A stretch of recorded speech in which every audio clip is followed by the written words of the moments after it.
Hello everyone, welcome to my YouTube channel. आज मैं आपको नीट के प्रीवियस ईयर्स केमिकल काइनेटिक्स के क्वेश्चंस करवाऊंगी। ठीक है, I hope you like the session. तो फर्स्ट क्वेश्चन है, the slope of minus E A by 2.303 R is obtained by the plot of. देखिए ये पूछा स्लोप। देखो हमारा हमें फॉर्मूला पता है, ई ए बाई 2.303 आर एन, इसका मतलब लोग वाला होगा।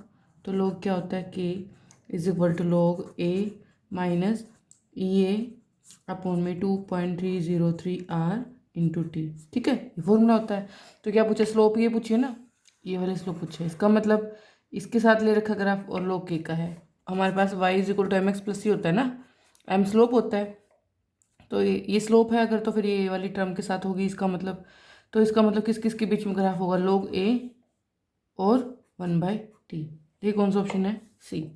ठीक है, ये हमारे पास इंटरसेप्ट हो जाएगा।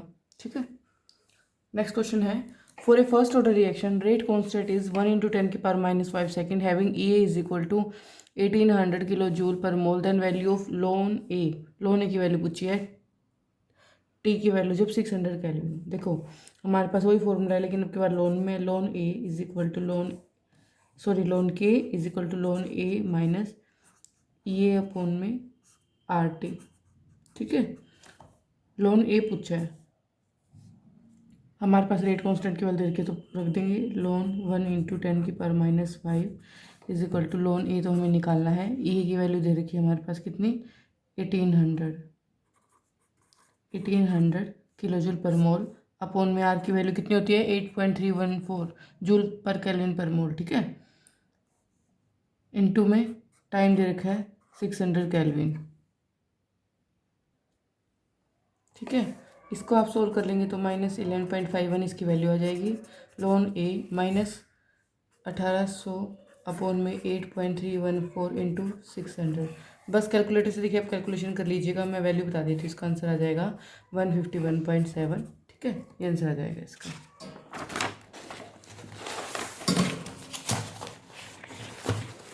नेक्स्ट क्वेश्चन है, mechanism of A hypothetical reaction x2 plus y2 2xy, ये दिया हुआ है, हमें स्टेप दिए हुए हैं, ये फास्ट है, उसके बाद ये स्लो स्टेप है, ये फास्ट स्टेप है। ठीक है, ओवरऑल रेट पूछे। देखिए रेट कैसे निकालते हैं हम लोग, ये हमें इक्वेशन ये दी हुई है, तो k x2 इंटू y2। ठीक है, इसके अकॉर्डिंग 1 है, इसके अकॉर्डिंग 1 है, इसका मतलब सेकेंड ऑर्डर होना चाहिए, बट ये गलत है। क्यों गलत है, ये हमें दी हुई है मोलिकुलैरिटी। ठीक है, और रेट हम निकालते हैं जो स्लोवेस्ट स्टेप है उसके अकॉर्डिंग। ठीक है, अब हमारे पास क्या है, मोलिकुलरिटी के अकॉर्डिंग जो 2 है, बट स्लो स्टेप कौन सा है, x प्लस y2, ये वाला है ना स्लो स्टेप। इसका मतलब रेट हुआ x इंटू y2। ठीक है, तो y2 इधर भी y2 ही है, तो इसके अकॉर्डिंग तो फर्स्ट ऑर्डर हो गई है, तो ठीक है।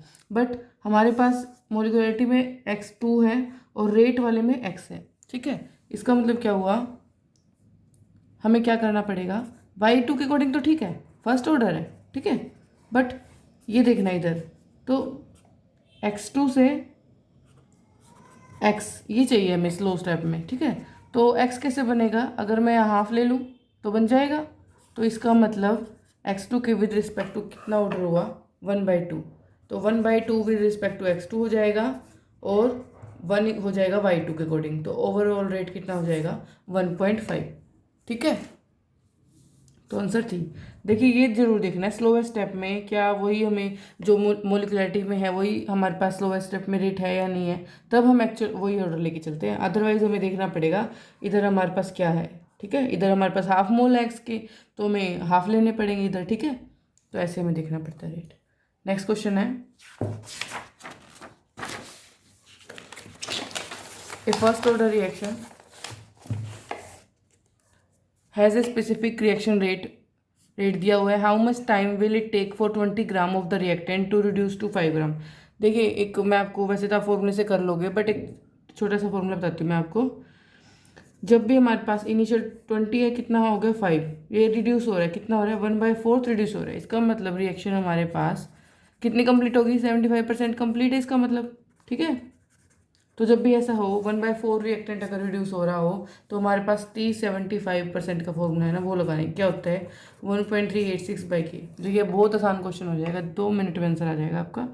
तो 1.386, अब के क्या दिया हुआ है 10⁻²। अब हमारे पास इनका कोई काम नहीं है, ठीक है, इसी से निकल जाएगा, बस हमें के की वैल्यू चाहिए होगी।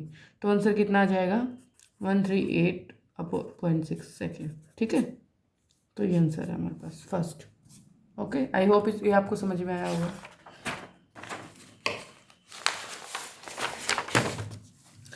द करेक्ट डिफरेंस देखना है फर्स्ट ऑर्डर और सेकंड ऑर्डर के, ठीक है। पहला क्या कह रहा है, first order reaction can be catalysed and second reaction can not be catalysed. नहीं, ऐसा नहीं है, मतलब हमें कैटेलिस्ट का इंपॉर्टेंट रोल होता है रिएक्शन के अंदर, तो ये जो है गलत बोल रही है। तो सेकंड है half life of the first order reaction does not depend on A note, half life of second order depend on A note. तो हम देख लेते हैं क्या होता है हमारे पास टी हाफ का फॉर्मूला। फर्स्ट ऑर्डर के लिए क्या होता है 0.693/के, और हमारे पास किसका पूछे सेकंड का ना, तो टी हाफ सेकंड ऑर्डर के लिए क्या होता है 1 में ए नोट की, ए नोट इनिशियल कंसंट्रेशन, ठीक है। इसका मतलब यहाँ पर तो कंसंट्रेशन पे डिपेंड नहीं करता, ठीक बोल रहे हैं, और टी हाफ क्या करे सेकंड ऑर्डर में डिपेंड करता है। इसका मतलब ये हमारे पास सही डिफरेंस है, ठीक है। तो ठीक है, ये आंसर हो जाएगा इसका भी। नेक्स्ट क्वेश्चन है when the initial sixth question है when initial concentration of the reactant is doubled the half life period of a zero order reaction is क्या होगा, ठीक है। हमारे पास टी हाफ देखना जीरो ऑर्डर के लिए, टी हाफ क्या होता है जीरो ऑर्डर के लिए ए नोट अपॉन में 2K। इसका मतलब जो टी हाफ है वो ए नोट की इनिशियल कंसंट्रेशन के डायरेक्टली प्रोपोर्शनल है। तो जब भी हम इसका हाफ करेंगे तो इसका मतलब टी हाफ भी हाफ हो जाएगा ना। तो देखिए कौन से ऑप्शन में है, क्या पूछा इसने, डबल पूछा ना, डबल करेंगे तो ये भी डबल हो जाएगा, जो इसका करेंगे वही सेम हो जाएगा, डायरेक्ट रिलेशनशिप है इसके अंदर। तो इसका आंसर है बी, ठीक है, ये भी डबल हो जाएगा। नेक्स्ट क्वेश्चन है if the rate constant for a first order reaction is k, the time required for 99% of the completion of the reaction is 99%। देखो हमारे पास एक ये फॉर्मूला है, ये ट्रिक हमारे पास इसकी क्या, T99% क्या होता है फर्स्ट ऑर्डर के लिए ये सिर्फ 20/3 इंटू में टी हाफ, ठीक है। ये हमारे पास ये आपको याद रखना है, ठीक है। अब टी हाफ कितना होता है इसके लिए 0.693/K फर्स्ट ऑर्डर के लिए। तो यहाँ पे अगर मैं रख दूँ इसकी वैल्यू T99 की, तो क्या हो जाएगा 20/3 इंटू में 0.693/K which is equal to कितना जाएगा ये अप्रोक्सीमेटली 20/3 कितना होता है 6.6 इंटू 0.693/K, ये नियरली आ जाएगा 4.57/K, ठीक है। तो देखिए इसके अराउंड कोई आंसर है क्या, ये देखिए 4.606, ठीक है। अप्रोक्सीमेटली इसको हम 4.6 बोल सकते हैं। तो ये इसके लिए ये शॉर्ट ट्रिक है, ठीक है। ऐसे मैं आपको और भी लिखवा देती हूँ 4-5 फॉर्मूले जो आपको काम आएंगे, ठीक है। देखिए T50 को हम टी हाफ बोलते हैं ना, ठीक है।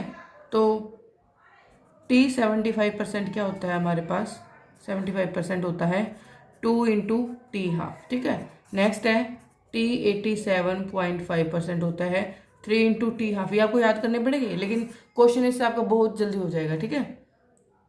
T93.75 कितना होता है 4 इंटू टी हाफ, ठीक है। नेक्स्ट है T99.9 होता है हमारे पास 10 इंटू टी हाफ, और उसके बाद दो है और हैं T90% होता है 10 इंटू 3 में टी हाफ, और नेक्स्ट है T99% कितना होता है 20/3 इंटू टी हाफ। देखिए ये 99% था, हमने इसका यूज़ किया। ये बहुत अच्छी ट्रिक्स है इस क्वेश्चन को सोल्व करने के लिए, वरना आपको आराम से 2 से 3 मिनट लग जाते हैं इसको सोल्व करने में। तो हमारे पास ये बहुत छोटी ट्रिक है, ये फॉर्मूले इंपॉर्टेंट है, प्लीज़ आप याद कर लेना। इससे आपको क्वेश्चन बिल्कुल 1 मिनट के अंदर अंदर, 1 मिनट से कम टाइम के अंदर अंदर निकल जाएगा, ठीक है। नेक्स्ट क्वेश्चन क्या है, करेक्ट ऑप्शन पूछा है, ये रिएक्शन दिए हुए देखो, ये हमारे पास है। जब भी हम रिएक्टेंट साइड लेते हैं तो जितना भी आगे कोफिशिएंट है उसको रिवर्स कर देते हैं और रिएक्टेंट वाले को माइनस में लिखते हैं रेट हम। तो DN2/dt is equal to -1/3 DS2/dt, और प्रोडक्ट साइड का हम प्लस में लिखते हैं ना, तो कोफिशिएंट रिवर्स कर देते हैं 1/2 NH3 में dt। अब देख लीजिए, मैच कर लीजिए कौन से पूछ रखा है इसने। dN2/dt है, माइनस में है तो 2 नहीं है, ये गलत हो जाएगा। तो ये देखिए फर्स्ट और थर्ड इक्वेट की हुई है, ठीक है। तो हमारे पास आंसर क्या होगा? C। I hope you like the video.